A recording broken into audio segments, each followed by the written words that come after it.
नमो नारायण।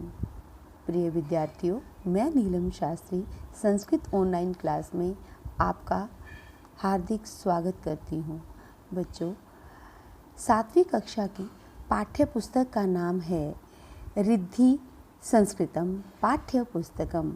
बच्चों, आज हम अपनी पाठ्य पुस्तक का पहला अध्याय पढ़ेंगे जिसका नाम है विद्यायाः महत्वम।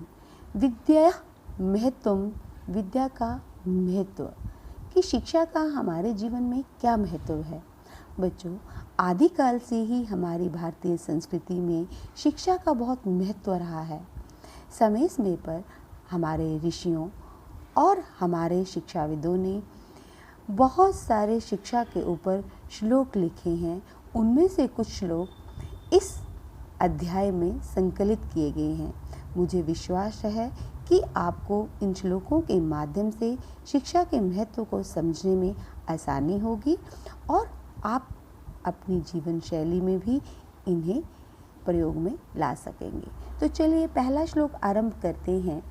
विद्या ददाति विनयम, विनयात् याति पात्रताम, पात्रत्वात् धनम आपनोति, धनाद् धर्मं ततः सुखम्।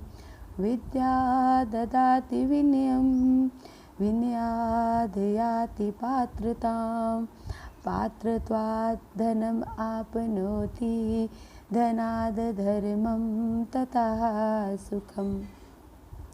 नीचे वाली पंक्ति में देखेंगे कि इस श्लोक को क्रमबद्ध तरीके से लिखा गया है। इसे संस्कृत में कहते हैं अन्वय करना। विद्या ददाति विनयम, विद्या अर्थात शिक्षा, पढ़ाई, एजुकेशन, ज्ञान, ददाति देती है, विनयम विनम्रता, विद्या विनम्रता देती है।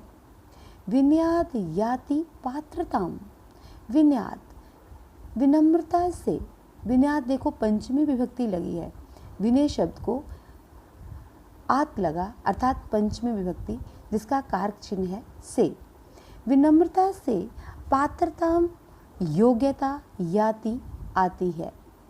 पात्रत्वात् धनम आपनोति, योग्यता से धनम धन की प्राप्ति होती है।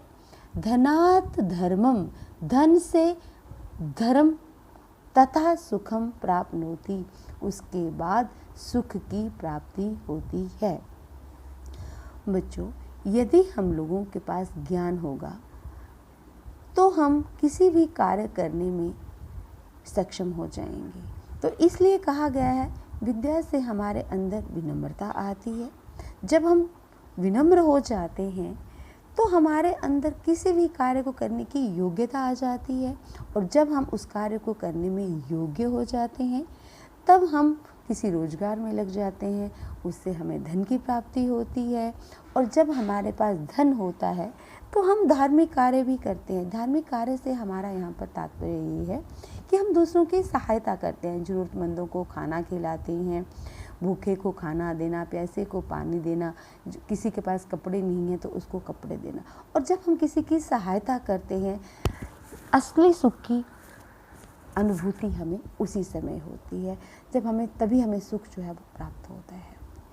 तो इस श्लोक का यही अर्थ है कि विद्या से हमें विनम्रता मिलती है।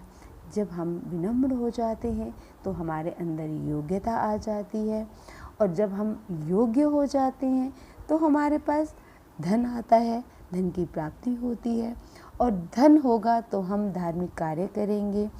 जब हम धार्मिक कृत करते हैं, किसी की सहायता करते हैं, तो हमें सुख की अनुभूति होती है। तो विद्या का यही अर्थ है, ज्ञान का यही अर्थ है, अच्छे और बुरे की पहचान करना। तो इस श्लोक को हम एक भावार्थ से ही समझते हैं फिर से। विद्या ददाति विनयम, विनयाद् याति पात्रताम, पात्रत्वात् धनम आपनोति, धनाद् धर्मं ततः सुखम। हिंदी में इसका अर्थ है विद्या विनम्रता देती है, विनम्रता से योग्यता अर्थात पात्रता आती है, पात्रता से धन आता है, धन से धर्म होता है, धर्म से सुख की प्राप्ति होती है। भावार्थ ये है कि व्यक्ति चाहे जो भी कर सकता है यदि उसके अंदर ज्ञान हो। उसको ज्ञान अर्जित करते रहना चाहिए, क्योंकि एक सच्चाई है कि मेहनत और अर्जित ज्ञान कभी भी व्यर्थ नहीं जाता।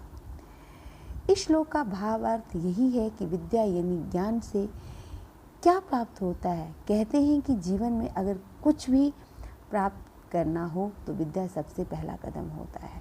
तो बच्चों, हमें अच्छी तरह से जो भी सीखना है, चाहे कोई भी विषय है, जो भी सीखना है उसे अच्छी तरह से सीखना है।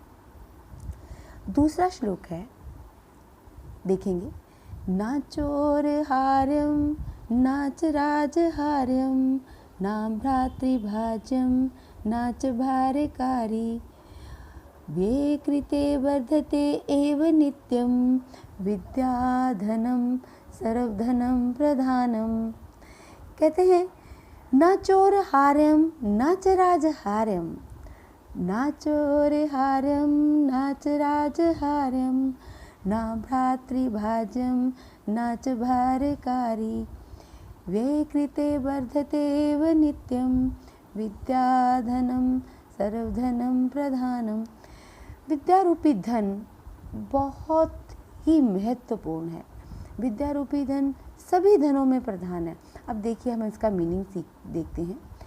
न चोर हार्यम, न चोर हार्यम, न चोरों के द्वारा हार्यम माने चुराया जा सकता है, नाच राजहार्यम और ना ही राजाओं के द्वारा इसका हरण होता है, ना भ्रातृभाज्यम नाच भारकारी, और ना ही हम इसे भाइयों में बांट सकते हैं, नाच भारकारी, और ना ही इसका कोई भार होता है।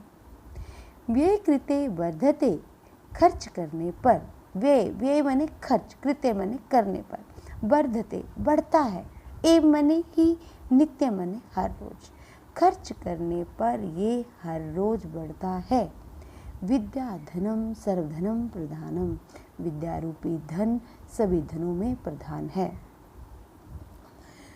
विद्या रूपी धन जिसे न चोर चुरा सकते हैं, न राजा हरण कर सकता है, न भाई बांट सकते हैं, जो न भार का स्वरूप ही है, जो नित्य खर्च करने पर बढ़ता है, ऐसा विद्या धन सभी धनों में प्रधान है। भावार्थ ये है कि विद्या रूपी धन सभी धनों से श्रेष्ठ है, इसलिए हमें इसे ग्रहण करना चाहिए।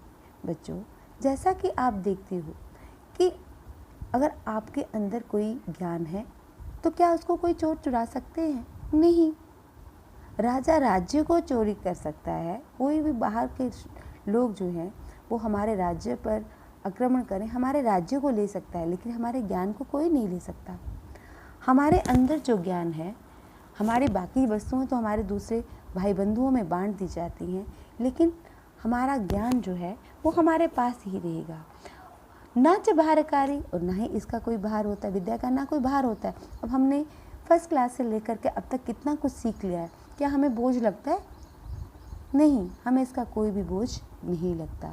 जितना हम इसे खर्च करते हैं ये हर रोज़ बढ़ता है। खर्च करने का मतलब ये नहीं है कि हम लोग इसको कहीं पे खर्च कर रहे हैं। खर्च करने का यहाँ पर मतलब ये है कि जितना हम इसको प्रयोग में लाते हैं, अपने जीवन में इसका प्रयोग करते हैं, उतना ही ये बढ़ता है। अगर हमें कोई ज्ञान है, हम दूसरों को बांटते हैं तो ये बढ़ता है। इसीलिए कहा गया है कि विद्या रूपी धन सभी धनों में प्रधान है। तो ये थे आज 2 श्लोक हमने पढ़े।